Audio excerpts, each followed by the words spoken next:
presentation on Stoney Lake at an Asphodel Norwood Historical Society meeting. So I made some contacts and inquired about him.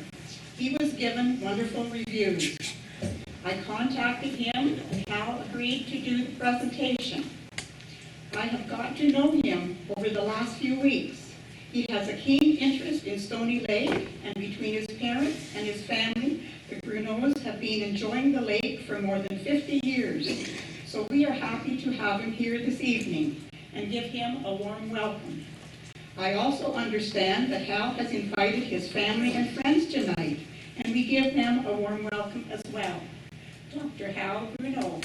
Thank you so much.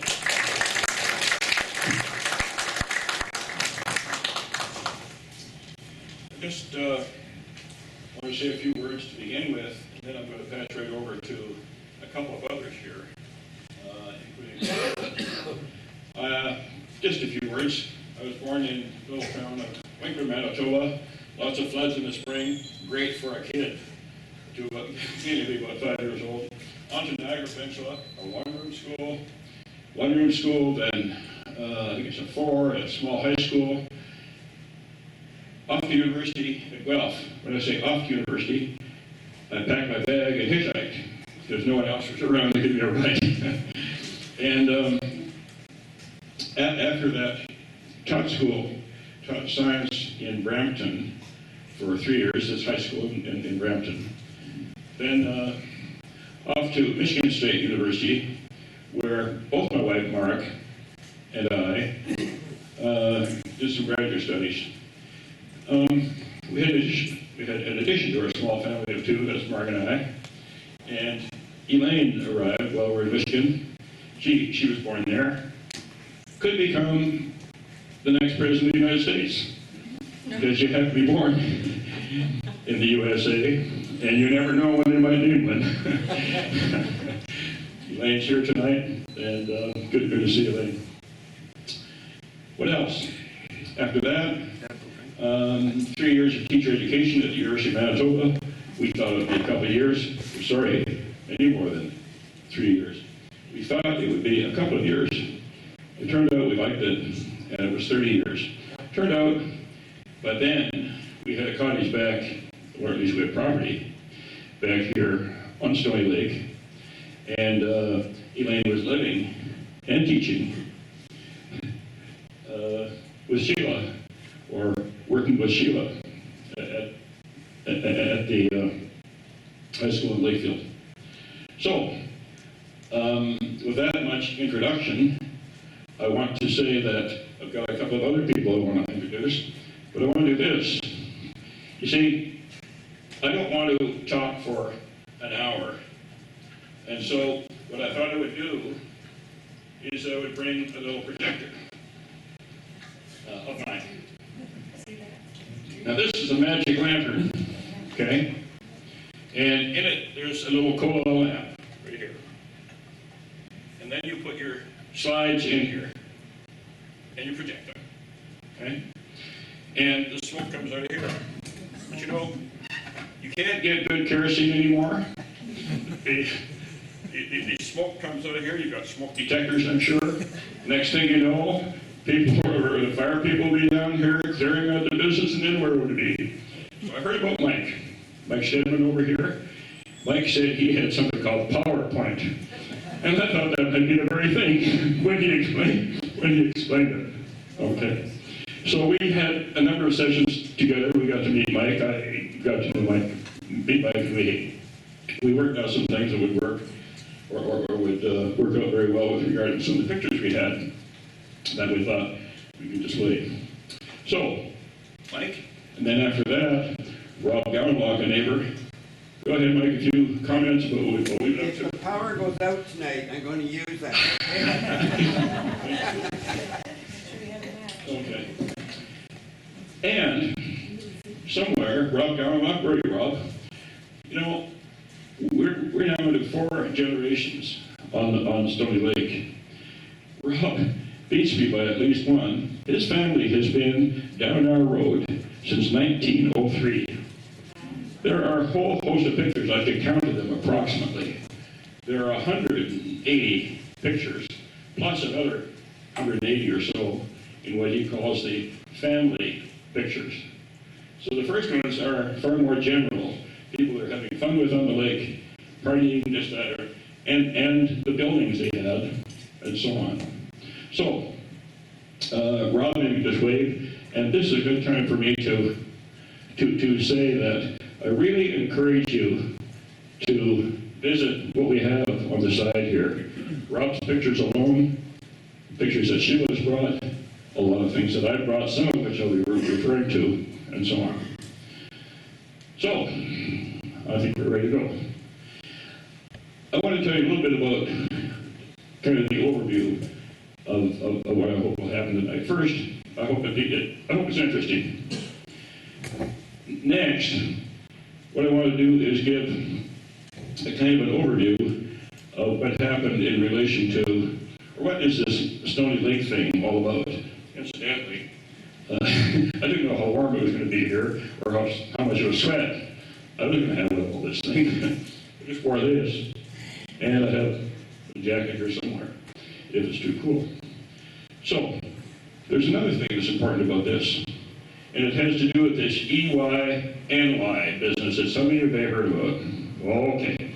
Well, officially it's NY. There's actually been a debate on Juniper Island, which is kind of the main central area. Is it EY? Why? Why is it this? Why is it that? And I don't think it got to fisticuffs, but people are pretty serious about that. And this, I believe, was bought on the lower Stoney end of it at the Juniper Island store. And I believe, well, I know that the officially recognized spelling at this end of the lake, the west end of the lake, is supposed to be NY. But the EY was bought at the store in the lower Stoney end. Go figure. Anyway, here I am. There's another reason why I'm wearing this. Should be doing more than apologizing. But here it is, something about 100 years ago, and I think we have this again later for a few other reasons. But these people are portaging. That man has got a white shirt and a tie on. Now his friend here, they are portaging a canoe. His friend goes back to him, I don't know if he's got a tie. But things have changed. And if you want to wear a t-shirt now, 120 years later, whatever it is, you can wear a t-shirt. Okay, here I am. All right. I think it might be a good time. Well, one other thing I want to say is just kind of a quick overview. What is this whole thing about Stoney Lake? And what about this stony stuff? What kind of stones? What's a little bit of geology behind this? And I've got a few comments on that. Obviously, I don't want to bore you and so on. But how did it become what it has become? So I call what I'm doing life on the lake. Life on the lake. So take a quick look at the lake itself and get into the life part. Rob Garlock is here, as I said. Rob's mother made this contribution to a book on what we call Lower Stoney. It's called From Burley to Beauchamp. And she added a community called Stoney Lake. Now that's interesting, isn't it? It's not just rocks and trees and stuff.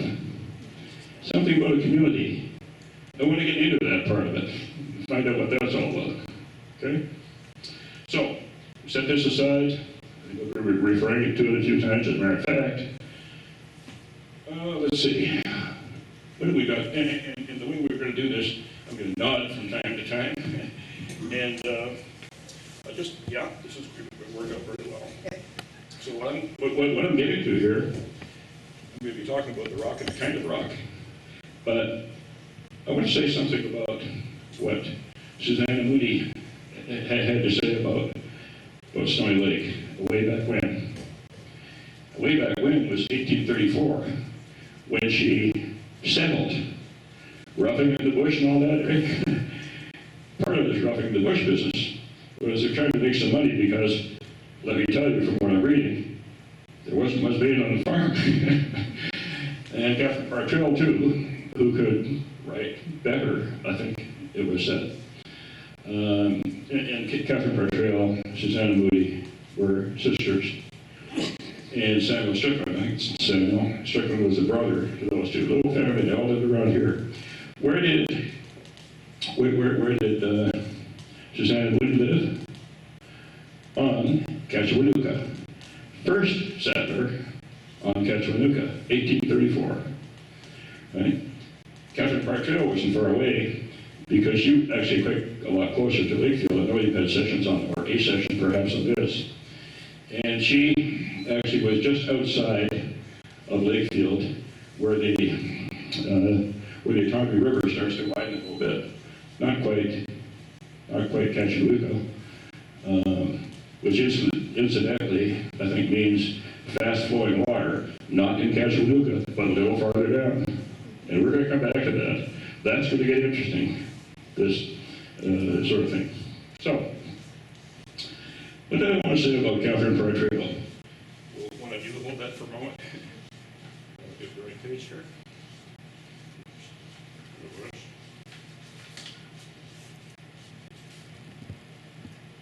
Mark with notification on it.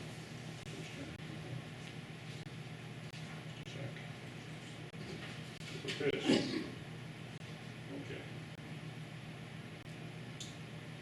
Here's what she said. Clear Lake, which gets its name from the unraveled brightness of the lake. No islands, mind you, where you'd have to look hard to find one. Then, this was actually in 1835, just 1 year after she arrived. After she arrived on Cachewanuka Lake. Somebody must have told her about the Stoney Lake thing. And so she and Young, first name escapes me, will come, the Young of Young's Point, traveled by canoe and traveled way up to Stoney Lake for the first time for her. What did she say? Here is this Clear Lake, its waters, spread out as your mirror before us. The Indians, her words, or at least people wrote the book here, regard the sheet of water with peculiar reverence. It abounds in the finest sorts of fish, the salmon trout, incidentally. The salmon trout were about 15 pounds mature, and the whole lake was once called Salmon Trout Lake. Never mind all this stony stuff that people argue about. Salmon Trout Lake. Go back a little farther, Shibudikmeo, which is Ojibwe for long, rocky water.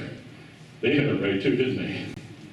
Anyway, so here's what she says. Clearly, no islands in the lake, but then she goes around or comes into the lake property, the Stoney property. The whole majesty of Stoney Lake broke upon us at once. Another lake of the 1,000 isles they had been coming from Europe, from Britain. They had been up the St. Lawrence, knew about, saw 1,000 islands. And let's see, 1,000 islands in miniature.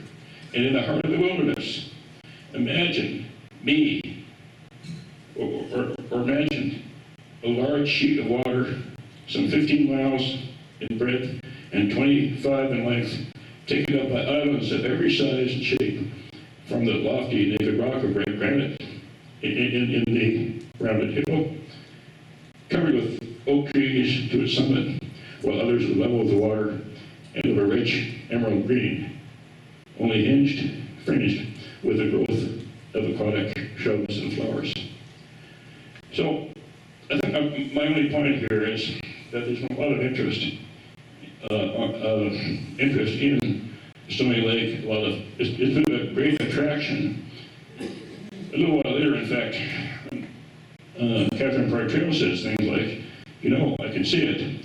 This is like the lake country in Britain, and there will be all kinds of people here in the future. Okay? Well, anyway, I'm going to get to the geology of it. Picture this. Picture that in a moment. Picture this. Mountains as high as the Rocky Mountains are today. That's what you looked at if you were here a billion years ago. That's what all these pink mountains of rock were then. As high as the Rockies, as big as the Rockies. Some volcanic activity, a lot of shifting of ground in lots of ways. This is not a geology course. But the interesting thing about that was that a great deal of northern Canada has got that kind of, let's say, that kind of rock, and a great deal of it. Canadian Shield is what's typically called. You can think of it as a great big fat horseshoe around Hudson's Bay. Okay? And then, interesting enough, that ends with like the most visible part of it. And then it actually goes down where we live. We look out over Eagle Mount. We look out at some of this. In other words, I think what I'm trying to say here is that the mountains are now like this. There are a couple. There's one called Mount Julian. I was even talking to someone the other day who said that she had gone up. She didn't say climbed, not that big a hill around. She said she'd gone up. There's a path that takes you about 20 minutes. Well, in the reading I did, people were, part of their recreation was to climb Mount Julian. Right across the mountains we had Eagle Mount. Eagle Mount, oh, I don't know, maybe half to three, 4 times as high as this. That is as much as it got worn down. And it was actually, for some time, it was a quarry for granite. That granite wound up in at least one church in Peterborough, as it wound up, broken up pieces wound up, as the part, or at least the fill between the rails in Toronto. So that was an interesting aspect of that particular. But big picture here then is we have all these mountains way back when that over a billion years or so, who's counting? Maybe it's only half that, 500,000. But the number of read is a billion. And then a very strange thing happened, strange to me. For some reason, or at least for geological reasons of some kind, that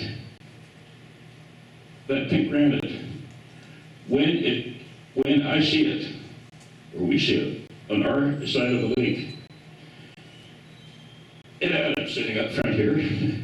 When I look at his lot, which is just beside ours, I see big boulders, granite boulders about this big. And when it gets to my place, our place, all I see is limestone, okay? The flat stuff, and so on. What's going on? Well, what's going on is that the granite continues on. When we drill the well up on a ridge at our place, we actually hit granite about 30, maybe about 10, 12 meters now. That granite continues right through Lake Ontario. Under Lake Ontario, what is it, 50 meters? I don't know. It varies quite a bit. Go on in Pennsylvania, it's still there. Okay. Want to look a little bit at then why is this thing? Well, that wore down. These great big mountains wore down. All kinds of erosion materials from that, sand, you name it, wound up in what now is called another big formation, the St. Lawrence Lowlands. And St. Lawrence Lowlands basically lead to this kind of thing. This rock, not like this, but rock like this, flat stuff. There's the bottom of a vast inland sea. Now, I'm going to get Sheila to hold that for a minute. These are a bit different, you see. And this makes a huge difference. You hear that back there? Now listen listen to this one. This is the bottom of those vast inland seas. Any difference? What's the difference? Okay, one is kind of tiny, and the other is more of a clump. Well, this is much softer, as it turns out. And you know, I actually climbed at our place. I climbed a ridge over at our place. That ridge is probably, I don't know, maybe 70 meters above seawater, lake level. This stuff was at the very top. This stuff had been down below it. There's still some left. But the melting glaciers had broken down this, and there's even a field down below because this has all been broken down. Now East Julia down the road has a tennis court because there's enough flat land. And then, getting farther, it did again. There's more of this. So, my only point is there are different kinds of rocks. And I just want you to know I got this sample. Got one of these all over Ontario. Mark and I had occasion to be, this nice pink stuff. Mark and I had occasion to be up around Pembroke Way. When we came back, we were slowing down Adelaide, just south of Bancroft. Some of you may know there's a North of Dairies. And since we were slowed down anyway, we noticed some of this. And there wasn't any of that because we were up in this great big country, or at least this big horseshoe. And I wondered if I could fill an hour, and I'm saying to myself, I'd better move on pretty quickly here. Anyway, so that gives you a general picture of how Stoney Lake came to be. We got a lot more things to do after that. How about going to some of the people that were around in the early days? Well, we go to the Aboriginal people and find out a little bit about what was going on there. It turns out, just from the surface, it turns out that the lake was seen as really something special for the Aboriginal people. And in fact, and I don't need to get it here, we probably got time for it, I'll just say, it was considered to be like heaven. To them, heaven in the sense that it did anything you wanted in terms of fish and deer and even the other things like raspberries and strawberries, and you name it. It was all there for them. So, we should look a little bit, just very quickly, I'll make this quick. The archaeological part of it is, there have been some major digs going back, maybe noticing things like longhouses and shards of this and that and so on, going back 1,000 years. And one of the things, and then of course the petroglyphs, which turned out to be the largest of those glyphs, those rock pictures in Canada. And I happen to have, well, let's go on and see what we got next, because we've got an idea that what this is all about. Okay. In general, all these rocks and things led to a great interest in all of this. And I'm going to suggest that it actually took a long time for it to get to the cottaging end of things. And by that I mean, there was a fair bit of hunting and fishing, for one thing. But there was an interesting thing that happened, and that was that steamboats came along. And steamboats, part of what they did was they catered to people that wanted to picnic, make that picnic on the lake. We're not into cottages yet. In fact, Catherine Partrell, I think it was, said in about 1875, this is still a wilderness. Okay? It'll change, she said, but it's still a wilderness. Okay. So I want to just slide here about Stoney Lake and district for one major reason. This, you see how central it is to all that. That is Juniper Island. And the Cottagers Association eventually bought all of that. And a whole lot of things happened there. Certainly there's a steamer dock there. There got to be a small store, we'll come to that a bit later. And a whole lot of gradual improvements so that this, with all the islands around, somebody counted them, actually I think, well, surveyors have counted them, but somewhere in the vicinity of 11 or 1,200 islands. So eventually, people began to camp on the islands, and they would make, they would go from there and slowly causing. My point here only was, this is this land between all this ground up here, Canadian Shield, and this is the other side, which is all the other, and Juniper Island and the rest of these islands, all in between that makes the woods of Stoney Lake. Perhaps we can have the next one just so we keep moving along here. Okay, I'll just say that this is very, very special. We will be talking a little bit later about Church on the Rock and some other things, but these go back, I think, these are the little markers, the little marks, patterns made in the relatively soft limestone just on the north side of Stoney Lake. And they were, somebody came through the moss and so on, and first notified them, these first Europeans that notified them, about 1924. 1956, there was kind of a more careful look at all this and what it represented. In short, there are all kinds of things here that mean things to the natives. And I have some little, without going through it all, I actually have about, maybe a couple dozen little pamphlets on what it all means. I think one important thing too is that the Curve Lake Reserve has been given the responsibility of commenting and developing the understanding of the spiritual significance of all of this.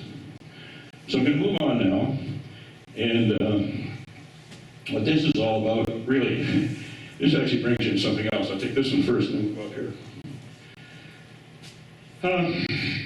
Some time ago, very interesting little engine was developed. Happens to be one of mine. I played with as a kid. And it's a steam engine. I want you to be a test after this, and I want you to understand how it works. You might be on the test. So what you do, kind of simple, you build a fire under a boiler full of water. Okay. There's one little place where the water, where the steam can come out. It comes out here. It goes into a piston. It goes around like this. All this, so you can see it, I'll turn on this end. This piston going back and forth makes this wheel turn around. Wait a minute now. That's kind of an interesting idea. Came about 1870 or so. We're going to finish up here in about a minute. And it wasn't long after these things were first used in Britain to pump out mines. It was about 1875 or so. Somebody said, hey, we can do a lot more with this. And they built some sort of a rail car with this to run it. So help me. It only seemed a matter of weeks, maybe a few years. And they had railroads. So it wasn't so long, I think it was 1825 or so, we actually had railways that came from Toronto to Port Hope, and then maybe a little later, I've got the dates, and on to Peterborough. Peterborough, another one, another jaunt or another railway to Lakefield. Aha! Now we've got these things coming in the other way. Okay? Now we've got steamers. So we've got the steamers. Their propellers are run by this sort of thing. And now something interesting happens. You can get fairly easy access to Stoney Lake. There aren't a whole lot of locks that you have to go through and that sort of thing. And in fact, you don't to get to Lakefield. So, well, I should correct that. You get to Young's Point, and then from Young's Point the railway goes to Young's Point, and then you can get on your steamer and away you go. Now, what happened here was not immediately getting out to start camping. What happened was a lot of picnicking. And so you had people coming from Toronto quite often, maybe going on a picnic by way of a steamer. So the steamer would go around, they'd pack their lunch and all this sort of thing, and they could actually do it in a day. They'd be back home in Toronto. Believe it. This isn't fake news. Okay? Anyway, so that was kind of the start of it. People, a lot more people began to see the majesty of Stoney Lake and so on. So it took a while. My point is, it took a while for the camping end of it. There were some hunters and fishermen that would come along on these trips. So something like that. And then it was interesting. As late as 1875, I may have mentioned this before, Catherine Park Trail said, this is still a wilderness. 1875. There'd been a lot of this stuff going on, still a wilderness. Here's Catherine Park Trail, and she actually has a cottage, had a cottage, it still exists. This is happens to be her granddaughter, Kate. And I think it might have been hers. This is taken about 1890 or so, I think.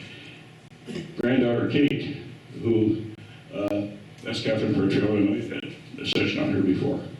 So the point of this is it did slowly get to be more of a camping kind of thing, or sorry, a cottaging kind of thing. Now, the cottaging was pretty simple. You start with often something just to get you off the ground. Maybe a little floor of some sort, a wooden floor. Hold it. There weren't too many sawn boards. They were starting to come. Wasn't too hard, perhaps, to get enough just for a floor. But then you get just something to shed the rain. Okay? And then we'll go from there. Okay? The day that people said there were a lot of fish, I'm tired of, no. I've seen so many pictures of this sort of thing. So many pictures of all the fish. Fortunate for the Trent Sever region, and so on. Lots of fish. It turned out that the salmon trout lake was one of the first, I believe, to die out. You don't hear about salmon trout. It was either landlocked salmon or whatever. Doesn't matter. Let's try the next one. What we got here? Large envelope. Yeah, this is going to get us into, we'll be coming more into the cottaging end of things a bit later. This is a large log, and it was not right in the Stoney area, but this is our way of getting into the lumbering part of what was going on in Stoney. This log was the largest they found in the Norwood area, Asphodel Township, and it actually went to a World's Fair. I'm not sure which one it was. People were dancing along that to just show or to marvel at the size of the log. Okay? Well, that brings us to something else from the lumbering end of things. There was a lot of lumbering going on in Stoney Lake. One of the reasons was it was pretty easy to get to market. You could just float this stuff down. Incidentally, there were a lot of chutes and things, timber chutes, to bring the logs down, and then kind of a straight run down to Port Hope, and then on to St. Lawrence, and away you go to Quebec. So that log, and I've got to see what we got here now. I think that's a timber chute, isn't it? Could be. Too big? Could be. Yeah. Anyway, there's a fair bit of timber chutes that were part of part of what was happening to try to get this material to the market. I'm just going to do something here that I hope will be of some interest to you. I'm going to be talking about the difficulty, the danger of some of this. Never mind all the numbers. Yes, this is an important area. There was a lot. It came all the way down Stoney Lake, dragged by the steamers. Often cribs, which would be, say, 5 logs at once tied together, and then a block. We call it a block. There's another word for it. What's the block for the next one? We put a lot together. Crib. And the large one is? The boom. Sure. Boom. On Stoney Lake, they call it a block. Doesn't matter. But I just want to say that was one thing. Here's another.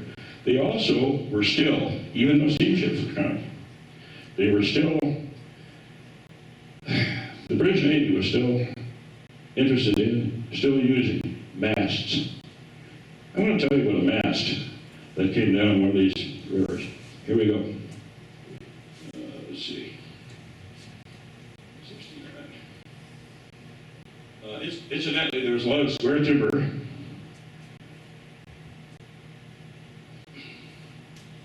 Okay. This is about, it's a little interesting and quite dangerous as you get to the end of it. But these lumbermen decided, and of course their owners, decided they were going to do one more before spring breakup. Might have an idea what may be coming up here. One more. Just so we get one more mast. They make all the difference to what we take in this year. Okay? There's something with this. This last mast of the season must be landed early next morning, for the ice at Daladies was fast becoming honeycombed. You know what's coming? Daladies is actually away from here, but I'm pointing at the danger of things rather than exactly where it's from. They were doing this also on Stoney. Okay. The tacklings were all made. It's all the harness and so on. And soon the giant was loaded and again slowly moving. This thing might be 2 feet across, 2.5, from here to the outside door, long, and 22 span. 22 span is 44 horses. 44 horses and a man on each. Or should say a person on each. Okay? A man on each. And then they started to go. Comes out like this. The hilltop was gained. The hilltop was gained. The hundreds of broad acres of clearings were passed. The brow of the long slope to the water was at last reached. The sun was high in the noonday. The sky shone with all brilliance and so on. The flanks of the horses were heaving from having got it so far. And the monster would soon be on its way down the long slope.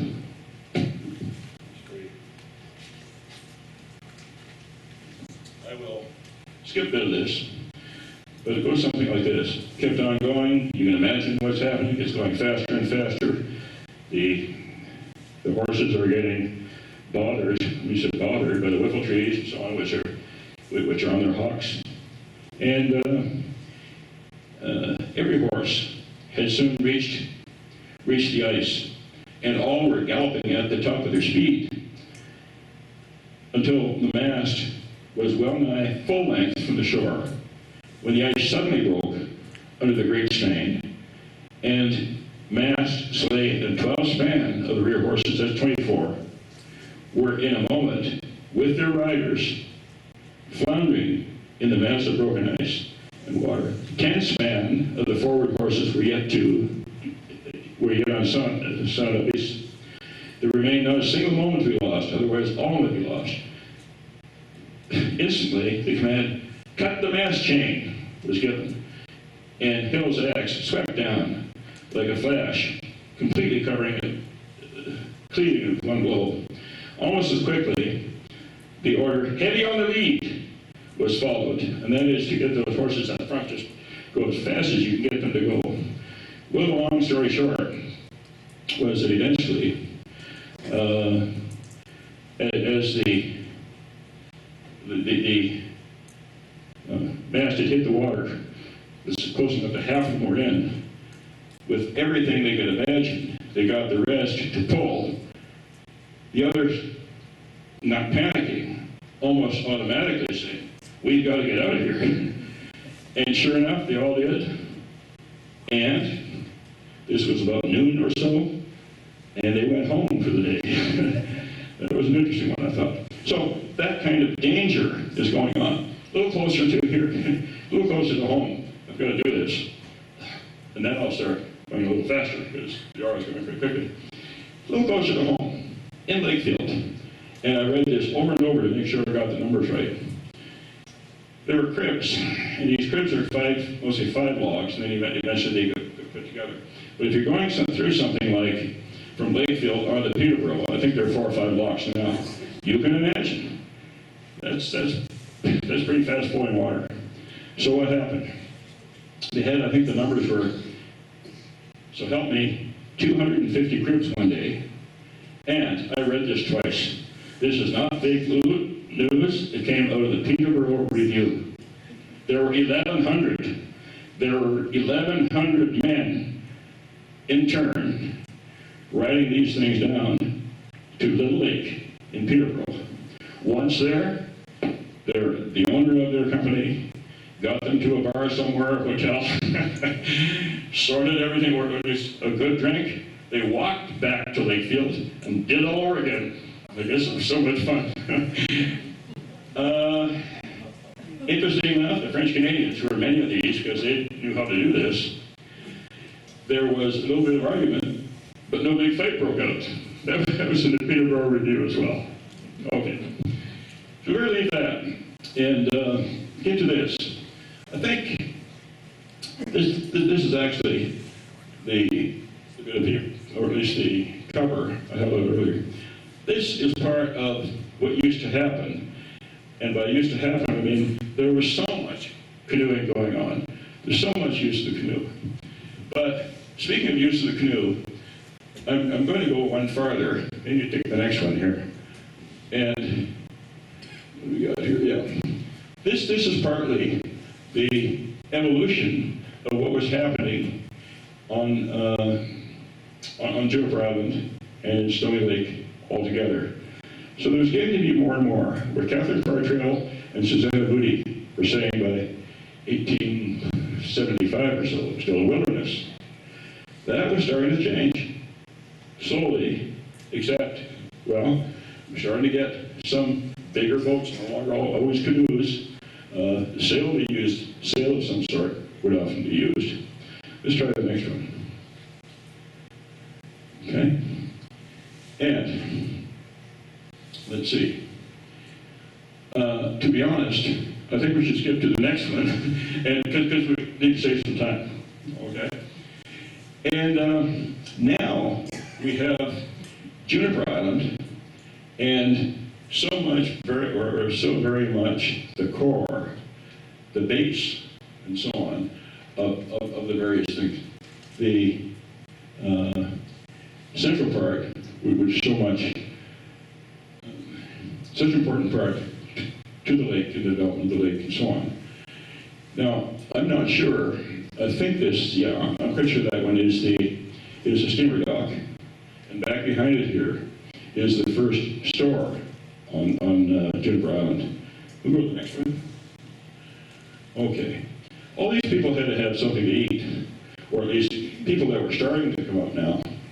And so I think it was in, I think it was 1897 or so, the first choke store at McCracken's Landing. This is it.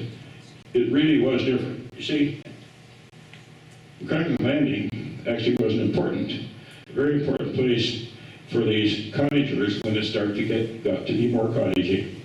It was an important place for them to get supplies. It was another interesting angle to it, of course, was the settlers, who had so little income, would start to come down and start to bring things to a market on the, let's see, at the water's edge.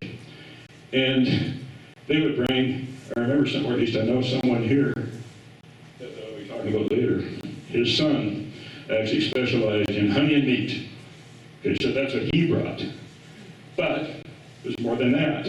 Now there's a store. And so it's not just people coming incidentally here and there. So we'll go on to the next one. This one actually, I believe, I haven't said much about Upper Stoney. Upper Stoney is kind of really quite different in the sense that there really is the lake narrows between what is now called Upper and Lower Stoney, the Beauchamp Narrows. And this just happened to be a house. I'm not suggesting the house here was any worse than Catholic Park Trails in the other one. But they had a kind of a different orientation. Many of the people that were coming to Upper Stoney would come from Norwood.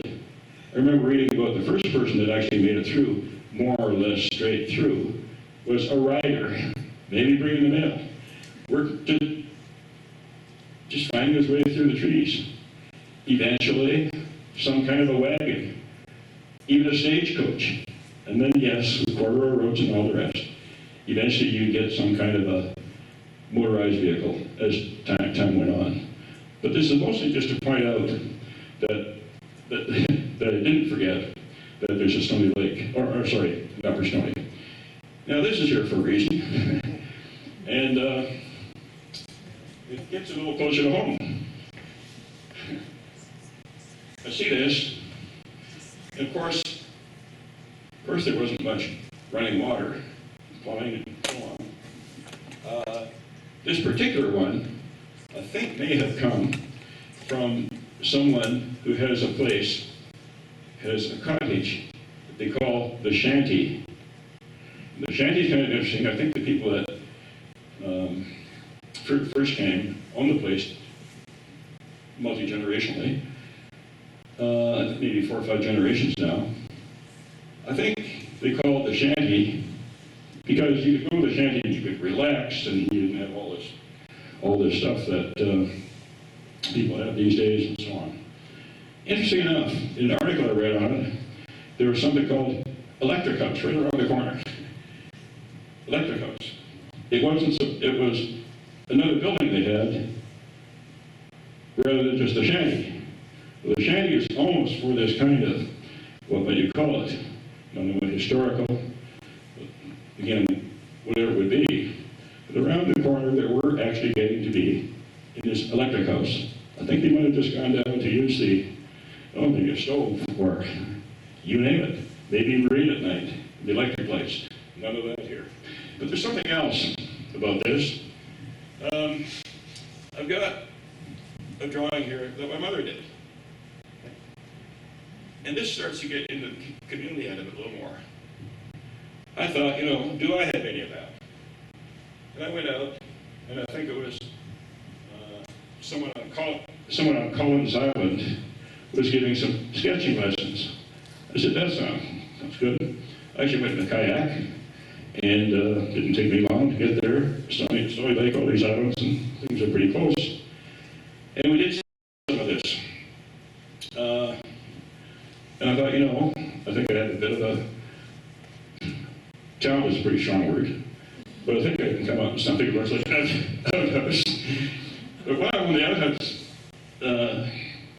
end of things, I want to hold up one of these. These are often called skater climbers.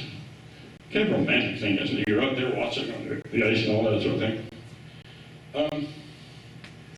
A lot of them were in fact used to get to the outhouse. All right. Yeah, that's kerosene. You can have candle ones. You can have them with candles in them and so on. But that just, I'd make the connection there. Now this is a really interesting one. It is the 1983 American Canoe Association from New York State that is having the first regatta outside the United States of America. There were 400 people, 400 canoeists, and 300 canoes that came to Stoney Lake. And they did various things, canoe races this way, that way, you name it. I wasn't there at the time, trust me. Anyway, okay. Well, we Canadians actually went down there, I think, for one in between, and joined their regatta. Those people came back again about 4 years later, 83 and 87, I think it was. Came back for another regatta. They liked this Stoney Lake thing. Okay? And took back a lot of stories and said, you know what? You can get land here, you can get an island, you can still buy it from the crown, almost nothing. And sure, that made a big difference. Versus Mooney was calling it in 1875, was calling it wilderness. They weren't calling it wilderness so much after 1883. So, I think that's what that is. Rob, do you know what that is? Hugh Porter's, I think it's Hugh Porter's house. Well, this has to do with modern requirements for building. Some people that were building these cottages, slowly adding things, a little more all the time, so on, were pretty good. This chap, and I won't mention his name again, forget that I did, but he actually lives about two doors down from Rob's. And he built a cottage, and there was a lot of snow down there, and it caved in. And you know, it is said that he never came back. Okay. All kinds of stories about life on the lake. Let's have another one. Aha! Rob knows a lot more about it than I do, because this was the first on his property. 5 generations, was it now? Not 6 yet, 5 generations. And so you had to start with something smaller, and then over time and money and so on, you get enough to enlarge it. That was, tell us, Rob, what was it used for? A boathouse. A boathouse, okay? Canoes and such. All right? Then, that actually was added to and became a cottage. And was torn down, Rob, when? Old Button Ben? 86. 86. And Rob now lives in a house that he built. And how many winters has it weathered? Just going back to the other one that fell in. How many winters has your new one, the one that you had a hand in? 86 to, whatever it is, eh? All right. Anyway, let's have the next one. Okay. Is that the Sunny Jim, Rob? No? Yes, it is, isn't it? That is the Sunny Jim. Well, here's what was going on. You started to get not just the big steamboats, but you started to get private people, private steam-driven boats. This is one, the Sunny Jim. There's a little more of it to that. You can't see many more than a few people here, but there's getting to be a lot more interaction between friends and neighbors, including, and that's on our side, let's say the south side, there's quite a bit of that happening here, and still a big link to what was going on in Juniper and so on. The Sunny Jim, I think I told you, Rob, and you knew that it was pulled up on the shore. And one day with a walk down there, down that way, I was kicking in the dirt, and I saw just the last bit of the hull of it, I'm sorry, the keel of it. And next time I went, about 3 years later, it was gone. So, there was a stage for that. All kinds of things change. And the Sunny Jim had a great life. If you want life on the lake, I think that would be how you might put it. And went on from there. Better have another one of these. Now that's Brother Ted. It's an important reason why I got him there. Because my parents in 62, bought a place farther down, between Stoney and Clear Lake in kind of a back channel. A little 3-bedroom bungalow we had, and we had a large family, so things were starting to get crowded. It was getting to be wall-to-wall mattresses. Brother Ted came down with a real estate agent, going down to where we are now, that is going in the direction of Upper Stoney, going east, and so on. He said, "Who owns all that?" And there was a lot of tree property, kind of on the ridge, and so on. Well, the fellow says, the agent says, that belongs to a family that's been here since 1905.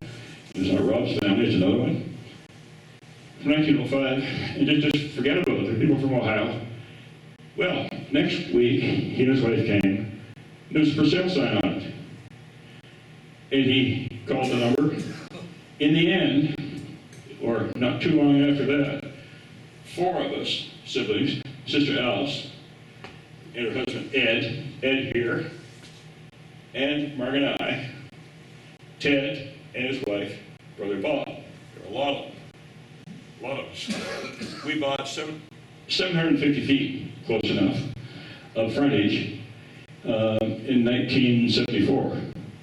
Then we all started building something or other. Let's go here. What's next? Well, this was the earlier owner. The owner sold it to our family. There was this building. It turns out there's another one we'll tell you about in a moment. This building. You see how ramshackle it is? But again, they had to have, I think this is called their kitchen, first kitchen. Go ahead. And this, you see this notion of getting back to nature. The steps were half logs. That was actually, it looked like to be birch tree, that diameter, as a railing. A few weeks ago, we had, or all of us who go over there now, this has been saved, this table, cedar logs, legs, you name it, and chairs even. We still, to this day, in the new building that's been built to replace this, have some of this old stuff here. Actually, not the chairs, but the table. Okay, let's go on. Now, what happened? I think I may have said that there's an abandoned building.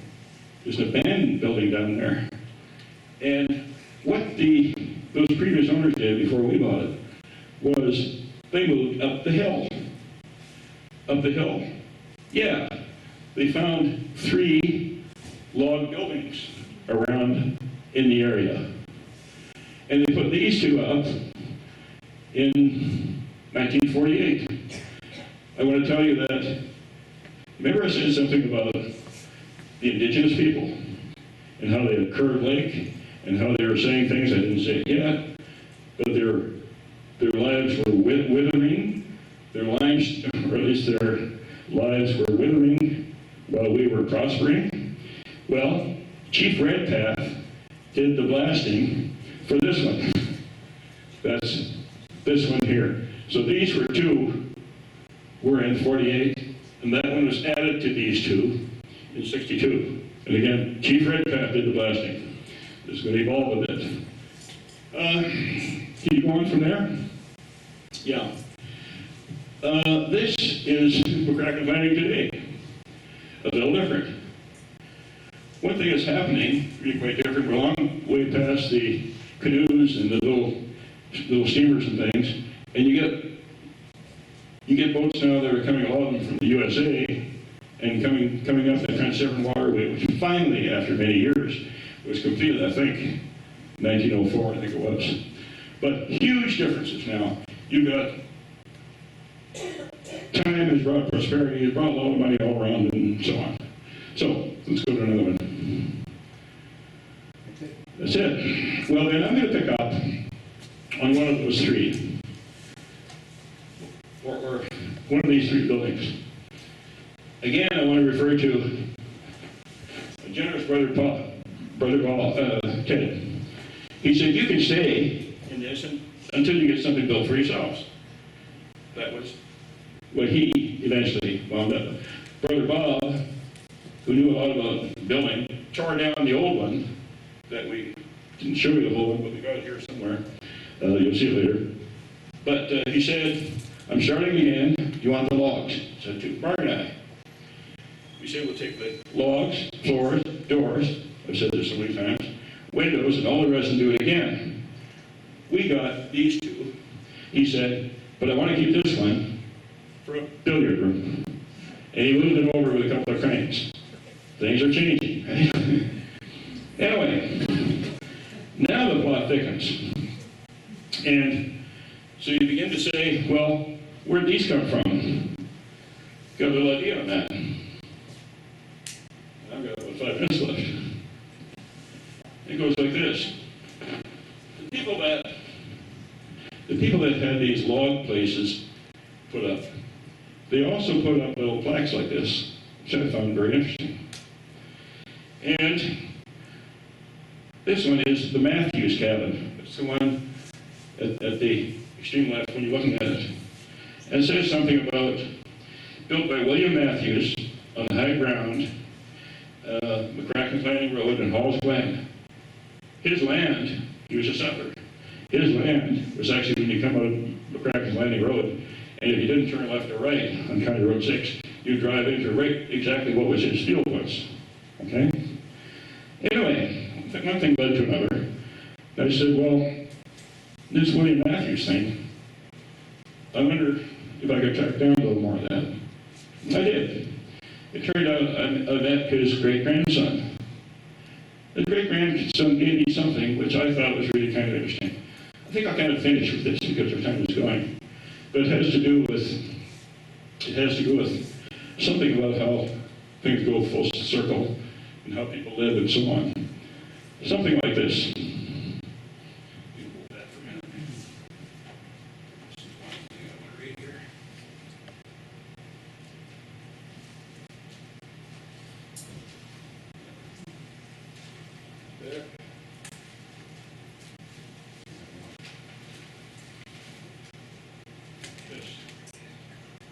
Thank you. This comes from Peterborough Examiner. You folks are interested in history, right? Aren't we all? Comes from the Peterborough Examiner. I think it was about, shortly after March 21st of 1913, when the fellow who built that, when the settler who built that last one on the left, when he died. It goes something like this. Who can tell the story of all the toil and stress which wrought a land of glory throughout the wilderness? And it goes on a bit more of that. Mr. William Matthews, 49 Wolf Street, by then he was in Peterborough, I believe, Peterborough Lakefield. The venerable pioneer of Hall's Glen, McCracken Landing section, and so on. Neighbors he had who rested from the forests, rested for themselves and for their fast-growing families. Bravely they faced the dangers of the forest. Courageously they fought through the years of hunger and cold and loneliness. This glorious country of ours was not conquered by the sword, but by the axe and plowshare. It is, as we have in the company of some rare old pioneer, that we learn something of the battles fought and the victories won. It's the purpose of these articles to present the members of the present generation, the factors that made possible the luxuries that are ours. The pioneers, the veterans, we have some stories. He came to this country from Ireland, and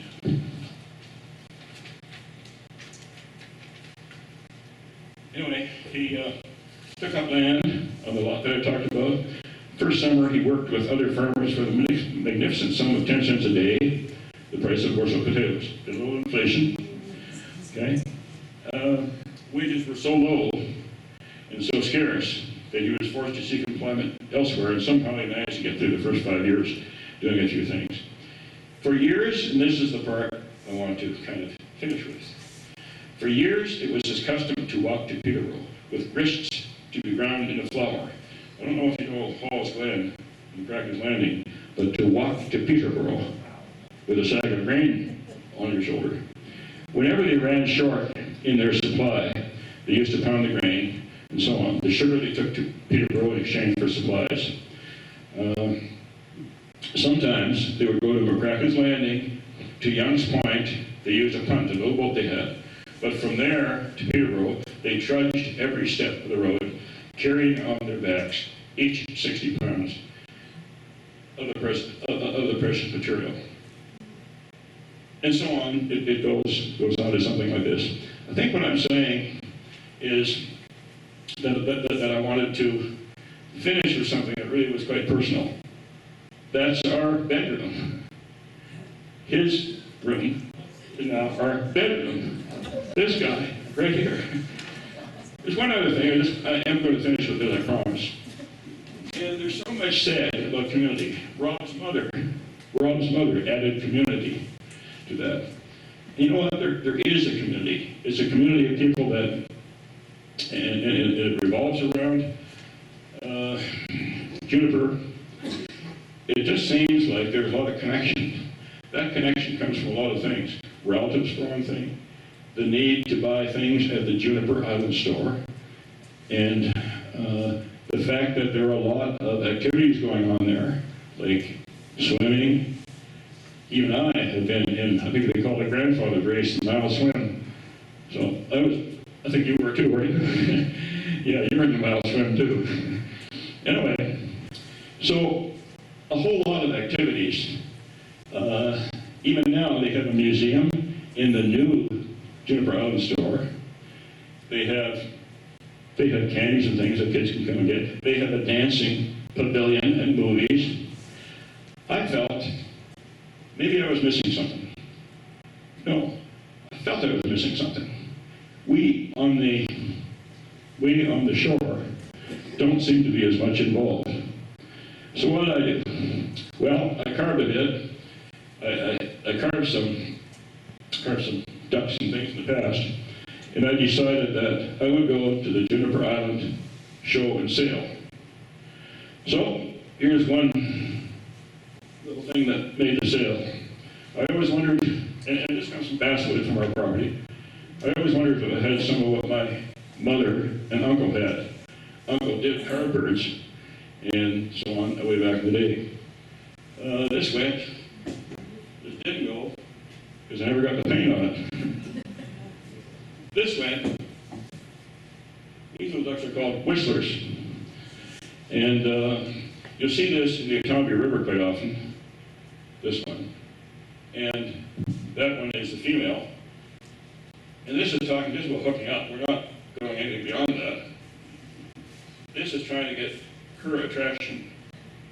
And this is saying, okay, I'm going to try this out. We're not going any farther than that. But this was actually a competition. And that one did okay in competition. It was limited to the size. Could be more than 3 inches. But I want to finish off with saying this. So much more to be said. It goes like this. When you go to these art shows and things, you often, it seems customary, that you say something about who you are and what you did and how you got here and so on. Well, I started off by saying there didn't seem enough time in my life for art until about 15 years ago. Anyway, I finished off by saying this. I wrote this 12 years ago. I just found it somewhere. And now it brings back that community thing. I sometimes feel that some of us on the mainland don't involve ourselves in some of the best that the lake has to offer, including the opportunity to share feelings, ideas, and art, meet old friends, and make new ones. I feel that this, my first involvement in Juniper Island Art Festival, is a step in the direction of rectifying some of this. 10, 12 years ago. I think it was a shot there. But I do want to say we're in a very fortunate position of having a lot of things you might want to, might be interested in looking at. Not only that, we have Rob Garnlock. Again, I counted the pictures. In one album, 150, 180 or so in the next. A picture's worth 1,000 words. I can't cipher that good. And so, if pictures are worth 1,000 words, and I try to communicate all that, we'd be here for the next 2 weeks, wouldn't we? I better leave it at that. And there are a lot of questions. So any questions you might have, we can take some of those, and then we'll let you get at some of this and go on from there. Well,